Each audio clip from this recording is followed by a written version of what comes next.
Bonjour à tous, aujourd'hui on est avec Stéphane, on va vous parler d'un des sujets les plus importants de l'information, qui est la découverte client. Stéphane va nous guider, on va essayer de parler de manière le plus structurée possible sur la découverte client. Et on va commencer cette formation par une première question. Comment tu prépares cette découverte client, Stéphane? Bonjour, oui, donc du coup la préparation de ce rendez-vous est très importante.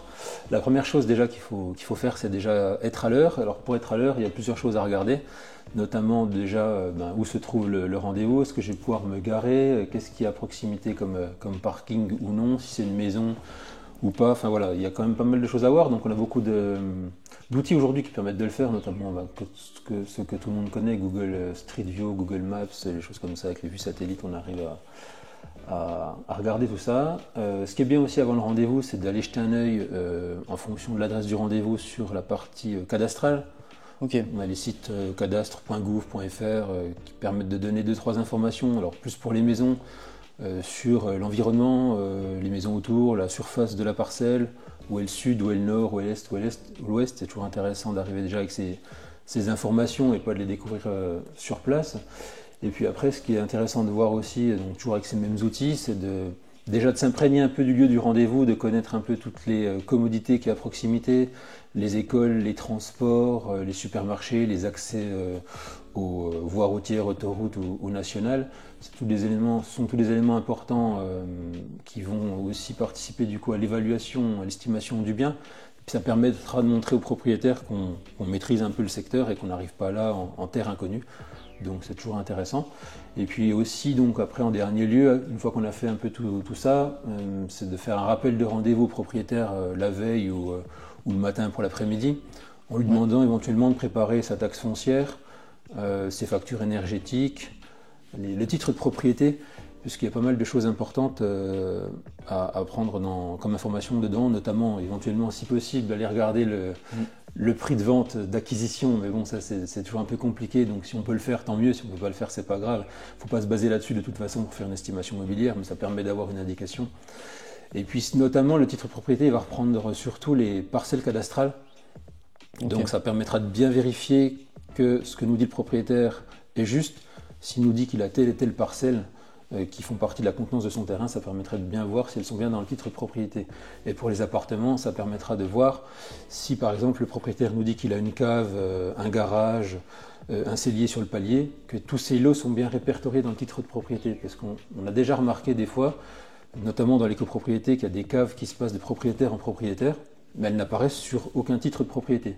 Donc ce sont des propriétaires qui pensent en fait être propriétaires d'un lot, mais en fait qui, au niveau administration, n'en sont pas du tout propriétaires. Donc parfois ça peut se régulariser et parfois c'est pas possible, il faut retrouver le vrai propriétaire de ce lot en question. Voilà. Ok, donc déjà pas mal d'informations, c'est vrai qu'on a une première partie qui est la connaissance du marché avant d'arriver en rendez-vous. Ça te prend à peu près combien de temps pour préparer tout ça? Quand on a l'habitude, après qu'on a déjà utilisé ces outils-là, ça va assez vite, hein. C'est des choses, je sais pas, en 15-20 minutes maximum, on a déjà fait le tour de la question, quoi. Donc c'est pas forcément, ça prend pas beaucoup de temps, donc c'est dommage de pas le faire et de s'en priver, quoi. Je pense qu'on a tous un moment, même avec le téléphone, hein, on soit n'importe où, on peut le faire. On n'est pas obligé d'être sur l'ordinateur, donc faut prendre le temps de faire pour justement arriver à ce rendez-vous et justement faire une bonne impression dès ce premier rendez-vous, quoi, que c'est quand même très important de. Ok, d'accord. Je pense qu'avec pas se rater. Avec l'expérience, on finit par vraiment bien connaître son marché, enfin le secteur, et de connaître un peu tous les prix. Après, il y a ça aussi, c'est vrai que quand on en a déjà fait plusieurs, ça prend encore moins de temps parce que les rues, on va les connaître, les réseaux de transport, on les aura déjà vus, donc on va les connaître. Les accès autoroutiers, tout ça, c'est pareil, on va les connaître. Ça, c'est vrai que quand on commence dans le métier, on n'a pas forcément toutes ces informations, mais plus on va avancer dans le métier, plus après, il va y avoir de la redondance. On va revenir dans les secteurs qu'on a déjà vus, dans les quartiers qu'on a déjà vus, donc c'est tous des éléments qu'on maîtrise déjà. Donc plus on va avancer, effectivement, moins il y a de temps de préparation de toute façon. Et donc une fois qu'on a fait cette première partie-là, donc arrivé le jour J où on a le rendez-vous, quels sont tes conseils? Moi, je sais que j'ai pour habitude de toujours être là 2, 3, 4, 5 minutes avant, puis de me présenter pratiquement au gong au niveau de la sonnette. C'est toujours impressionnant pour un propriétaire, enfin impressionnant entre guillemets, hein, parce qu'il y a tellement de monde qui arrive en retard. Quand on arrive à l'heure, on a l'impression que c'est un exploit, alors que ça devrait être la normalité, mais je sais que les propriétaires apprécient ça. Donc ça, c'est la première chose, hein. Bien sûr, arriver à l'heure. Ensuite, la deuxième chose, c'est d'avoir une belle présentation quand même. Enfin voilà, il y a un moment, il faut un minimum de tenue. Donc on ne va pas aller mettre des vêtements froissés du week-end. Enfin voilà, c'est du bon sens, hein, mais qu'on présente bien quand même, c'est important. Quand un client nous voit pour la première fois, on ne sait pas qui on va voir en face, donc le mieux c'est de toujours être bien présenté, comme ça on n'a pas de problématique là-dessus. Ensuite, quand on arrive en rendez-vous, qu'est-ce qu'on fait? On se présente évidemment, il faut bien rappeler qui on est, hein, parce que si on est Stark Immobilier, on n'est pas l'agence X, Y, Z, donc il faut bien qu'il sache qu'il a bien rendez-vous avec nous et que c'est bien nous qui nous présentons à sa porte, qu'on ne vient pas lui vendre des panneaux solaires ou autres, comme beaucoup font en ce moment. Et ensuite, donc ce rendez-vous il est vraiment crucial. Pourquoi? Parce qu'en fait, c'est celui qui va instaurer le climat de confiance du début de la relation à la fin de la relation. Donc si déjà on fragilise cette partie-là au début, c'est très dur de se rattraper ensuite. Donc c'est un rendez-vous qui est vraiment à ne pas manquer. Et c'est pour ça qu'il faut vraiment être formé pour ça et puis suivre quand même certaines étapes indispensables pour que tout se passe bien. Donc c'est ce qu'on va voir maintenant.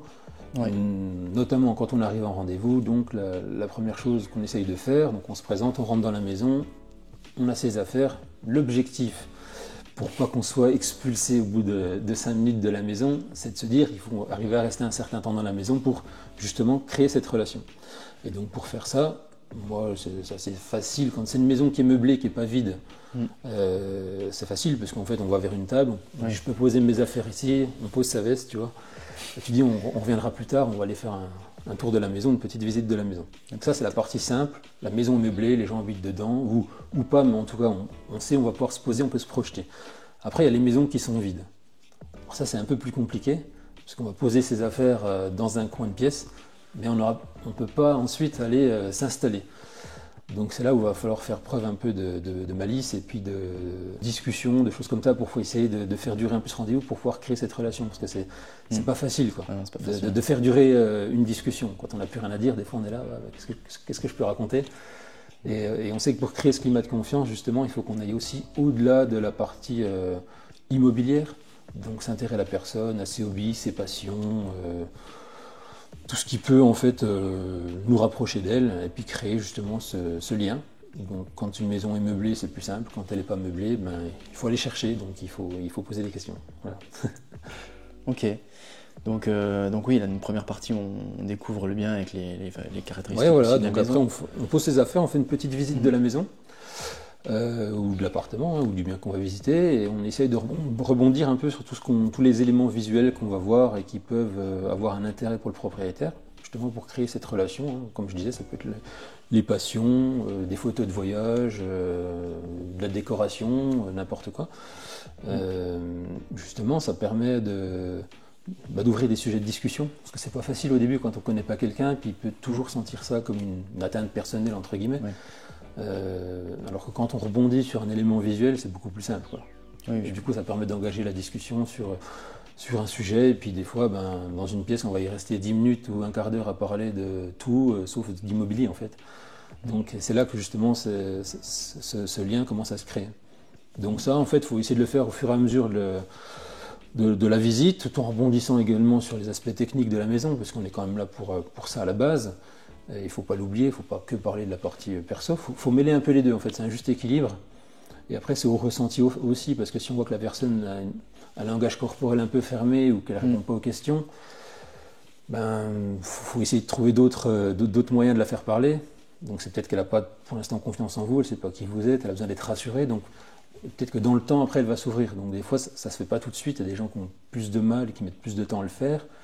Mais la plupart du temps, on arrive quand même toujours à créer quelque chose, une discussion avec quelqu'un. Hormis s'il est vraiment fermé, buté, borné, ça peut arriver exceptionnellement, mais la plupart du temps, c'est quand même des gens qui vivent et qui sortent de chez eux, donc ils discutent avec d'autres personnes, donc il n'y a pas de raison qu'on n'arrive pas à les faire parler, quoi. Merci Stéphane pour cette première partie. Donc j'ai aussi une autre question, c'est quelles sont les informations importantes à obtenir de ce rendez-vous ?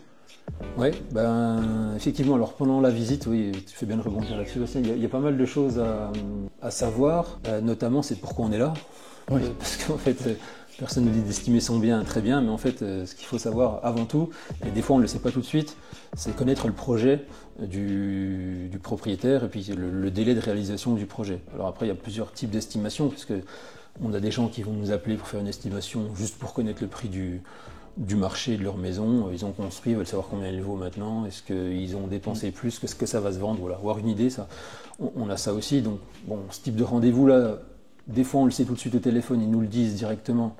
Donc on sait qu'on va un peu perdre notre temps. Mais néanmoins, des fois, ça permet quand même de créer un lien. C'est des gens qui connaissent d'autres personnes, hein. Ils ont des cousins, des frères, des sœurs, des amis.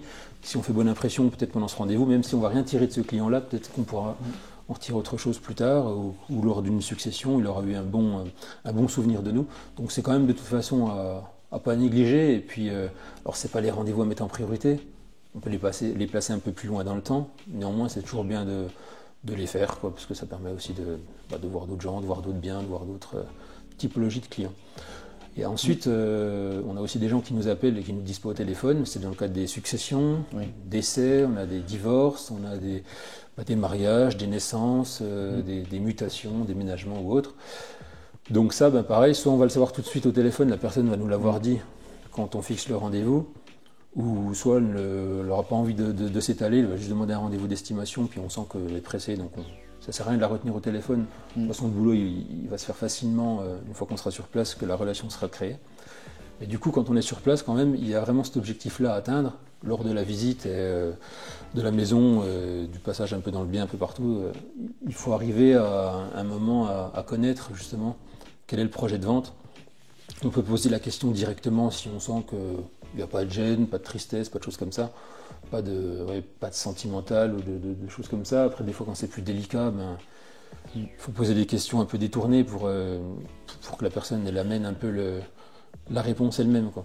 Dans le cadre d'une succession, par exemple, si on se doute que c'est ça, on demande qui sont les propriétaires. Et il va dire, il y a mon frère qui habite dans le sud, il y a moi, il y a ma sœur. On a compris qu'il y avait eu un décès d'un des parents. Ce qui est toujours quand même intéressant de savoir aussi, c'est que dans le cadre d'une succession, des fois c'est un des deux parents qui est décédé par exemple, donc il y a aussi un parent qui est toujours propriétaire. Il faut vraiment connaître les propriétaires de la maison, quoi. Ça, c'est important. Donc, c'est vrai que... Parce qu'il ne faut pas s'imaginer que le fils nous fait estimer la maison qu'il est le seul propriétaire. Il a peut-être un frère et puis sa mère est peut-être encore en vie, il a peut-être encore des parts de la maison. Faut convaincre, faut y penser. Parce que quand on fait ce rendez-vous-là, on n'a pas tout le monde en face de nous, donc on va en convaincre un, sauf qu'il y en a peut-être encore 2 ou 3 à convaincre. Ils ne sont pas forcément sur place. Donc ça veut dire qu'il faudra avoir une discussion éventuellement avec eux au téléphone, si ils attachent beaucoup d'importance au choix de l'agence, pour leur dire un peu qui on est et comment on travaille. Donc ça, c'est tous des éléments qui vont s'emboîter les uns les autres, qu'il faut connaître, et qui vont aussi guider après la stratégie pour obtenir le mandat. Mais ça, on verra ça plus tard, parce que là, on appelle ça le rendez-vous de découverte, c'est le R1, et ensuite il y aura le rendez-vous R2, de rendu d'estimation.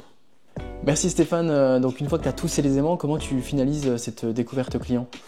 Une fois que tu as récolté toutes ces informations déjà dans ta tête, puisque tu as visité le bien avec le client, alors si on n'a pas beaucoup de mémoire, ce qui peut arriver des fois, il y a des moments où on retient moins que d'habitude, on note dans son téléphone, c'est pas grave, mais ensuite on va s'installer à l'endroit où on a laissé ses affaires, et donc on synthétise toutes les informations. Donc là, nous on utilise le logiciel Neti, que tu connais aussi, dans lequel on peut créer une fiche pour le bien. Et donc là, on a des champs à remplir en fait, qui concernent les caractéristiques du bien qu'on a visité, également tous les propriétaires du bien. Donc on synthétise tout, on reprend tout avec le propriétaire pour être sûr que tout ce qu'on a échangé avant, selon on a échangé avant et tout ce qu'on a retenu, voilà, c'est ça que je cherchais, est bien correct. Parce qu'il va nous dire, je paye tant de fuel, je paye tant d'électricité, tant de gaz, des fois, tant de taxes foncières, on ne se souvient plus forcément des chiffres exacts. Donc on fait la double vérification avec lui, et puis on renote tout à l'intérieur de cette fiche. On évite, à l'issue de ça, ou si le propriétaire nous demande de donner un prix de vente ou un prix d'estimation ou une fourchette, il faut toujours éviter ça. Le but, en tout cas nous, de notre manière de travailler, c'est de faire un point en agence avec les collaborateurs et de fixer justement une fourchette de prix juste et objective, et pas un prix pour faire plaisir. En plus, si on lui annonce quelque chose et qu'on voit sa tête un peu bizarre, il va nous influencer dans le mauvais sens. On va se dire, mince, il en attendait 350 000, moi j'étais plus sur 300, ça m'embête, qu'est-ce que je fais ? Alors que si on n'a pas d'infos, on rend quelque chose vraiment d'objectif qui correspond au bien et au marché. Et donc ça on évite. Et ce qu'il faut faire aussi, donc on peut se présenter succinctement, mais ça sert à rien de reparler encore 1 heure de son savoir-faire, de ses services et de l'agence. le lieu de la rentrée de mandat, habituellement, il ne se fait pas au R1. Alors si vous le sentez hyper ouvert, qui veut signer tout de suite, allez-y. Faites un mandat exclusif en signature électronique et puis on y va. Mais habituellement, c'est des gens qui prennent le temps de la réflexion. Comme on disait, souvent, ils ne sont pas tout seuls. On va rencontrer la femme, ou le mari, ou un des enfants, et pas tout le monde. Donc de toute façon, ils vont avoir une discussion entre eux. Et l'objectif, c'est de les voir ensemble, en revanche, au rendez-vous R2 si possible, s'il n'y en a pas un qui habite à l'autre bout de la France. Et c'est à ce moment-là vraiment qu'on parlera des services proposés par l'agence, la stratégie de mise en vente. Ça, on verra ça dans une prochaine vidéo justement. Et justement, c'est là qu'on essaiera d'aboutir à la signature d'un mandat exclusif, puisqu'on connaît justement les avantages de ce type de mandat.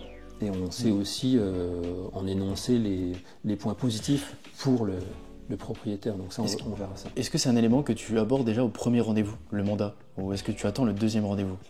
Le mandat, habituellement, je ne l'aborde pas au premier rendez-vous. Je vais l'aborder uniquement, parce qu'il y a aussi une question importante, c'est de savoir combien il y a eu d'estimations déjà de réalisées, s'il y a d'autres agences qui sont passées, où il en est lui dans sa démarche, en fait, dans son projet. Ce qui va vous dire, parce que ça peut arriver, il va vous dire, il y a telle agence qui est passée ce matin, j'ai déjà signé un mandat simple avec eux. Ouais. Bon, là, du coup, on sait que déjà on ne part pas dans la même direction concernant la stratégie. On a encore l'opportunité de faire résilier le mandat, puisque habituellement on a un délai de rétractation de 15 jours, parce que très souvent il est signé en signature électronique ou hors agence, donc on a ce délai de rétractation. Quand il est signé en agence en signature manuscrite, il n'y a pas de délai de rétractation. Donc ça aussi c'est quelque chose à essayer de savoir lors de la discussion avec le propriétaire. Si on peut les faire se rétracter, donc il va falloir mettre les bouchées doubles pour lui prouver que le mandat exclusif avec Stark Immobilier, il est indispensable, il faut faire comme ça, sinon on la vendra moins cher, on la vendra moins bien. S'il n'y a pas de mandat de signer, il faudra tout autant bien expliquer ce pourquoi il faut signer un mandat exclusif, mais la stratégie sera peut-être un peu plus légère, on va dire, on va être moins dans le forcing, quoi. Voilà. Même si on évite d'y être, mais on y est indirectement quand même en utilisant les bons mots, quoi. Voilà. Donc oui, ça c'est un élément important à savoir lors de cette découverte. Donc le projet de vente, le délai de réalisation, savoir s'il y a d'autres estimations. Ce qui peut être bien, des fois il y en a qui se lâchent, ils vont vous donner un prix de vente qui va vous permettre de savoir un peu comment font les autres, parce qu'on s'aperçoit aussi, surtout dans des années comme celle-ci, 2023-2024, où il y a un peu moins de transactions, il y a certaines agences qui vont surestimer certains biens. Et c'est leur stratégie pour rentrer le mandat. Donc du coup, il faut nous se préparer à une autre stratégie si jamais on estime que le bon prix il est moins élevé que celui qui a été donné, pour prouver au client que celui qui a raison, c'est nous. Et on n'est pas là pour faire plaisir au client, on est là pour lui dire votre maison, elle se vendra à ce prix-là. Et le but, c'est de ne pas perdre 3 mois avec une autre agence qui va vous faire rêver et vouloir le vendre 10-20% de plus. Le but, c'est qu'on travaille ensemble et qu'on la vende au bon prix et le plus rapidement possible, si possible. Oui, il faut s'adapter aussi au vendeur en face. C'est vrai que j'ai déjà eu le cas où, par exemple, le vendeur, il était complètement d'accord avec ce que je dis. Il m'a déjà donné un prix qui me paraissait cohérent pour moi et je connaissais un peu le marché. Et il m'a donné la clé à la fin du rendez-vous, j'avais même pas encore fait signer le mandat. Donc là, c'est sûr, il y a certains rendez-vous, je pense, où la personne qui dit je suis d'accord avec vos services, je suis d'accord avec le prix, pour vous ça paraît cohérent, forcément vous n'allez pas dire attendez, on donne un deuxième rendez-vous et on reparle de ça par la suite. Parce qu'on ne sait jamais, il y a un conseiller immobilier qui arrive et il le prend. Il prend le mandat. Si les propriétaires sont devant nous et puis qu'on peut faire signer le mandat, moi ça m'est déjà arrivé aussi de le faire, on y va.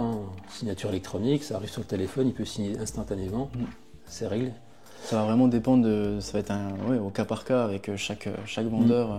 Et dans ce cas, on fixe un rendez-vous pour la prise de vue et la mise en valeur du bien et pas pour le rendez-vous R2. Chose très importante d'ailleurs, le rendez-vous R2 si possible, c'est de le faire à l'agence, dans un lieu neutre, pas chez eux, parce que de toute façon on connaît c'est de les faire sortir un peu de chez eux, qui voient l'environnement de l'agence, la manière de travailler, qui croisent des collaborateurs, qui voient qu'il y a vraiment une dynamique proposée pour la vente et qui va se retranscrire du coup lors de la vente de leur bien. C'est vraiment des choses qui permettent de se démarquer des mandataires, par exemple. Si on a des mandataires qui sont en face de nous, c'est vraiment des petites choses, ça va vraiment appuyer un peu la confiance. On voit beaucoup moins là depuis 2023-2024. Curieusement, ils sont dirigés dans d'autres activités. Mais effectivement, quand on a des mandataires qui prennent des frais d'agence très bas, il faut mettre ça en avant, quoi, du coup. Voilà. Ils sauront où trouver s'il y a s'il y avait quoi que ce soit. Pensez aussi à quelque chose, c'est à prendre des photos du bien. Ça paraît bête, mais au moins ça permet d'illustrer la vie de valeur et de se souvenir des pièces. Exactement. Et de pouvoir aussi ça c'est un truc que j'ai pas dit. Moi, souvent dans la fiche, dans la partie observation, je rajoute, alors effectivement il a raison Bastien, il faut prendre des photos pour se souvenir de ce qu'il y avait dans telle pièce, combien il y avait de chambres. Des fois on se souvient plus, on voit tellement de biens, tellement de choses. Est-ce qu'il avait un WC indépendant au rez-de-chaussée, quel était le type de chauffage? Normalement on l'a mis dedans, mais l'année de la chaudière par exemple, ces choses-là, prenez en photo les chaudières. Moi ce que je fais toujours dans la partie observation, c'est que je mets, je décris rapidement l'agencement de la maison. Au rez-de-chaussée, il y a un salon séjour avec cuisine ouverte, un WC indépendant, une chambre parentale avec salle de bain, double vasque, douche et baignoire quand il y en a une, et WC s'il y en a un. Mais je décris un peu effectivement la manière dont est agencé le bien, parce qu'après dans mon avis de valeur, j'en reparle aussi, quoi. Donc ça c'est important, et surtout quand on va dans l'avis de valeur, énoncer les points positifs et les points d'attention, c'est quand même bien de connaître ces parties-là aussi, parce que ça peut en faire partie.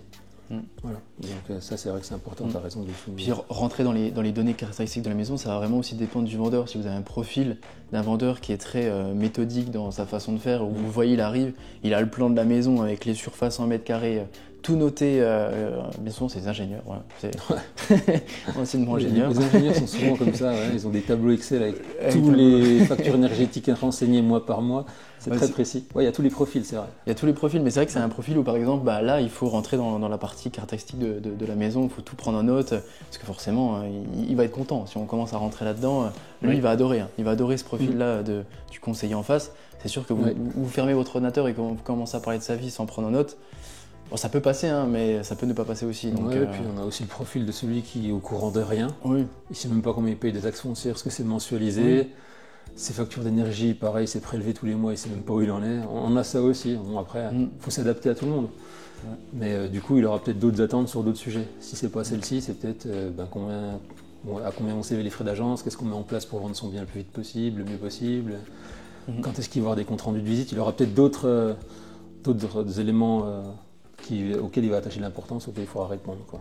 Mais oui, c'est infini, de toute façon, la typologie de clients. On en rencontre des nouveaux tous les jours, on est surpris toutes les semaines. Voilà. C'est pour ça qu'il faut bien analyser la partie, surtout sur la partie observation du début du rendez-vous, ce qui permet vraiment de transformer son rendez-vous en fonction de la personne qu'on a en face. Ne pas se dire j'ai un pitch dans ma tête et je le balance à chaque fois pareil à tous mes rendez-vous, qui ne va pas forcément s'adapter à la personne en face. Ouais, ça ne marche pas ça. Il faut vraiment l'adapter, il faut le personnaliser en fait, à la personne, il faut faire preuve de beaucoup d'empathie. Et puis toujours s'adapter à la personne qu'on a en face. Il y a des gens, ils n'entendent pas bien, il faut parler plus fort, il y en a, ils ne comprennent pas bien, il faut parler lentement, enfin voilà, il y a tout, donc il faut faire attention à ça. C'est pour ça qu'au niveau du timing, du délai de rendez-vous, prenez pas des rendez-vous en vous disant je peux rester 30 minutes parce que j'ai une visite derrière. Il faut viser large, donc on en parlait, mais toi tu vises 2 heures, moi je suis toujours entre 1 heure et 1 heure et demie minimum, quoi. Donc prenez de la marge par rapport à vos rendez-vous suivants. N'y allez pas en vous disant en un quart d'heure, une demi-heure c'est réglé, parce que là oui, vous aurez pris les informations de la maison, il n'y a aucun lien qui sera créé et il ne va rien se passer, quoi. Donc ça va être difficile en tout cas de le rattraper, il faudra le rattraper au R2, vous allez perdre du temps au R2, donc ça a peu d'intérêt ou pas d'intérêt. Puis c'est sûr qu'il ne faut pas prendre 2 heures de son temps si la personne derrière elle vous dit moi c'est juste une simple estimation, j'ai pas de projet de vente, il y a ça aussi. Ou mon projet c'est dans 1 an, je suis pas sûr de le vendre. Il faut vraiment pas perdre de temps parce que c'est pas la peine.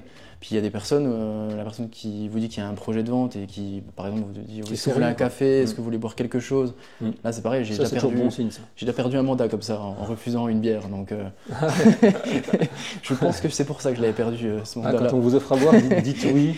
Même si c'est un verre d'eau. C'est toujours très bon signe, en tout cas, ça veut dire qu'il est content que vous soyez là et puis il est prêt à ce que vous restiez un peu. Donc c'est positif pour la suite du rendez-vous.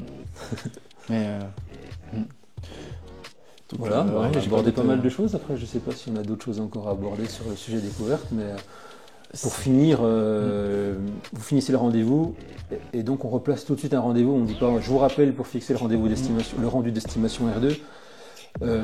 À la fin de rendez-vous, c'est quand est-ce qu'on se revoit, quand est-ce que vous êtes disponible, on fixe le rendez-vous dans l'agenda, on se revoit dans 2-3 jours, une semaine si jamais il faut plus de délai.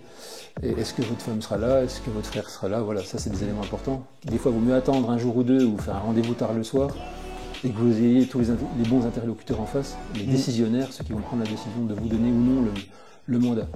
Donc tout de suite on fixe le rendez-vous et puis